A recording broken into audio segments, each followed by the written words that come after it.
Hey everyone, I am going to show you a not very short tutorial on how to do water reflection on an image. So this is the image that I'm beginning with, and this is the one that I'm going to end up with. So the first thing you're going to want to do is open your image in Photoshop, which I have already taken the liberty of doing. One thing I want to note before we get into this is that this technique works better with images that are simplistic. They only have a couple things in the foreground and very, very simplistic backgrounds. So in this one we have a lot of negative space with just this black up top and mostly white behind the image. So first thing you're going to want to do is, I've already unlocked this background layer, but to do that you can double click it and then hit OK on the dialog that pops up. Next you're going to right click on that layer, duplicate it, click OK, and you're going to duplicate that once again.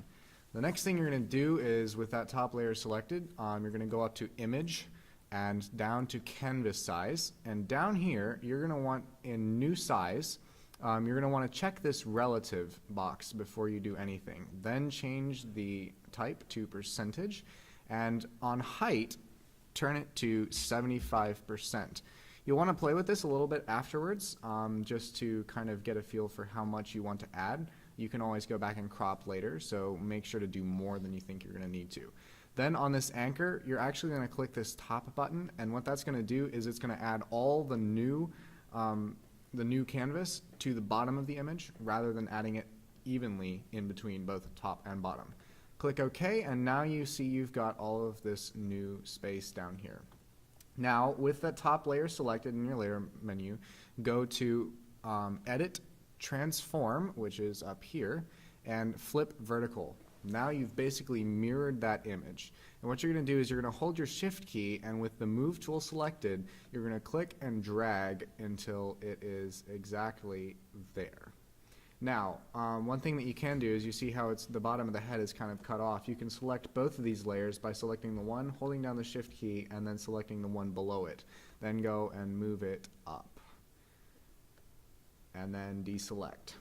So the next thing you're going to want to do is, I believe, select both of those again, duplicate both of those layers, click OK, and then merge layers with them both still selected. So basically what you've done is you have created one layer with both of that, while leaving these two at the bottom to play with later. So next thing you're going to want to do is click New Layer, and that will add a new layer at the top of your layer menu. You're going to hit the D key and then hit the X key to switch, go to your fill or paint bucket, and fill the entire thing with white.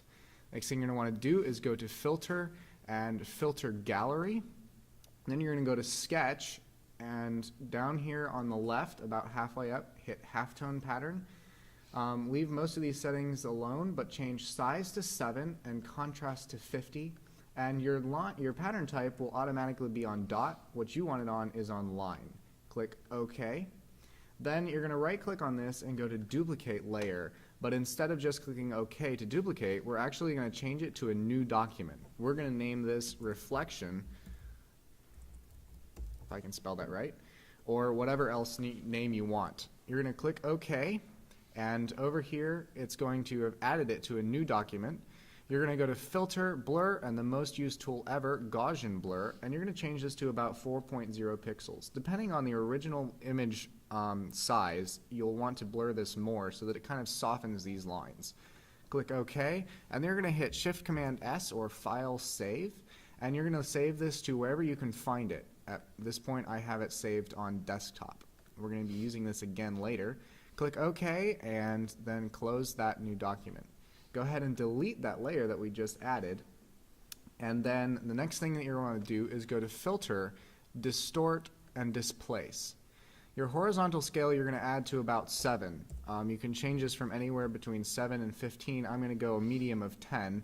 You're going to want to leave displacement map on stretch to fit and undefined areas on repeat edge pixels. Click OK, and it's going to open a Finder window, or in Windows an Explorer window. You're going to want to click this place, the file that you just created, the reflection.psd. Click Open, and now you have the entire image looking like it's a water reflection. The easiest way to do this is to then drag this the layer that has just the top part of the image up. And now you've got halfway. You can kind of see a line here. It's not that bad on this particular image, but I'm going to go ahead and I'm going to select the blur tool, and I have my hardness on 0 and the size is about 47 pixels. Depending on the size of your picture, you'll want to go in and change that. Just go around in here and kind of clean up that area so it's not quite such a hard line.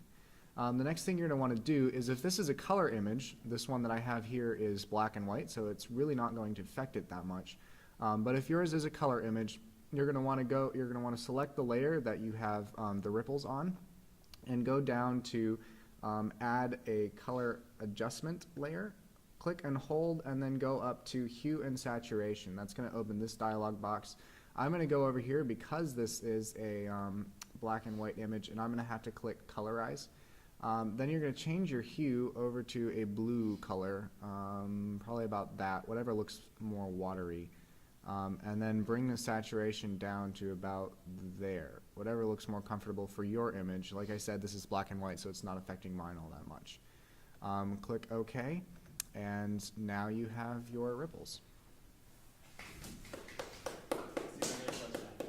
Yes.